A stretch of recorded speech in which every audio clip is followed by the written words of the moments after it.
This is Core Concepts mock, and this is mock number 1, and we're on question 5. And what have we got here? We've got part of a DNA molecule and a messenger RNA molecule.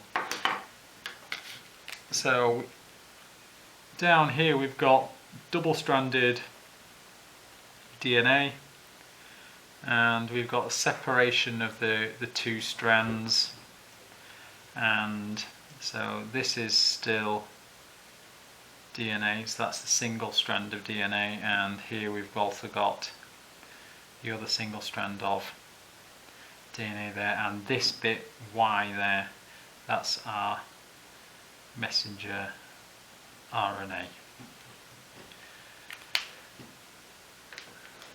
And this is the process, transcription at the start of protein synthesis. So you should be familiar with a version of that diagram. I've seen them in the notes, so you should be happy with that.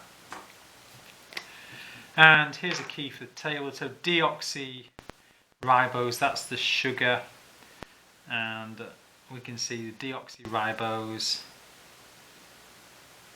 down here. So if I colour this in sort of yellow, we can see deoxyribose there, and on the other side we've got this, so we're fine there. Then phosphoric acid, or the phosphate, we've got the sugar phosphate backbone, so that's our sugar or pentose. This is our phosphate, so sugar phosphate backbone, and here we've also got a sugar phosphate backbone, but that's a different sugar, that is ribose. That's also our sugar, and it also could be a pentose. So we find there, then we've got the bases in the middle, we've got some exposed bases there, and we need to identify them. Right, so the information it's given us is uracil. Okay, so that's one of the bases on messenger RNA. Let's just remind ourselves of how the bases pair up. We have got A's to T's and G's to C's, but with messenger RNA the T is replaced with U, so we'd get A's to U's as well. So we've got, this is our uracil, and so our uracil will bind onto this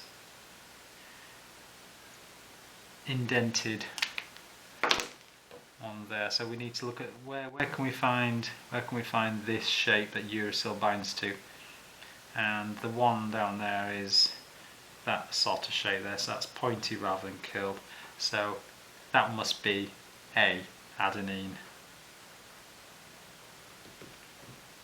Okay, so we've got uracil and we've got adenine there. And then we go, right, okay, if I know what adenine is, let's find another adenine. Well, that one is similar there, and so in DNA, well, that joins on to T.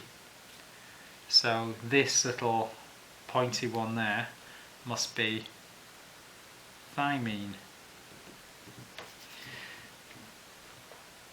And these, we can double check this information because we know that thymine is a pyrimidine, and we know that adenine is a purine, so these fit in as well.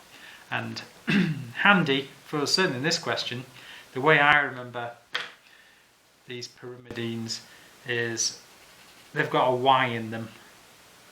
So for DNA, these have got a Y in them, and thymine has got a Y in it, and the other one that we're still missing has also got a Y in it. So I can now go, right, well, the base, the pyrimidine base in DNA has got a Y in it, so that is our cytosine. So sometimes these little tricks often help you. And so the one that must be left must be guanine, and try and spell them right. And so you see these purines don't have the Y in the name, so that's how I remember those. So we've now identified our bases. Name the subunit labelled X, so it's got a dotted box round. So it contains three different things. It contains a nitrogenous base,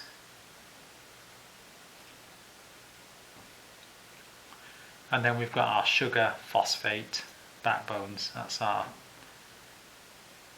phosphate or phosphoric acid as it is here. And this is our sugar,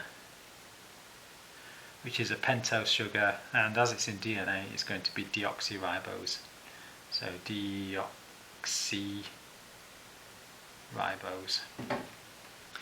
And this entire subunit of those three things joined together, that's our nucleotide. So that is our nucleotide. And give the names of the component molecules. So our nitrogenous base there, well, it's actually down here, it's actually cytosine. So cytosine, although we could give that as our nitrogenous base, but it says names and it has a name, so cytosine. And we have our sugar. What's the name of our sugar? Our sugar is deoxyribose, but again they will accept they'll accept pentose sugar there, pentose sugar, although it says give the name, and we've given the name. And we have got the phosphate or the phosphoric acid, phosphate there. So those are our three components parts, and those are nucleotide, and the three parts were 4 marks in total, and then this other fairly straightforward bond. They're giving marks away really here. There's not a lot of thinking going on, and you could get those even if you couldn't name the bases. Bond Z between the bases. So it's not these covalent bonds in the sugar phosphate backbone, it's the weaker bonds that hold the two strands together, and these are of course hydrogen bonds. Part D, condensation reactions are involved in the production of DNA. So condensation, producing water.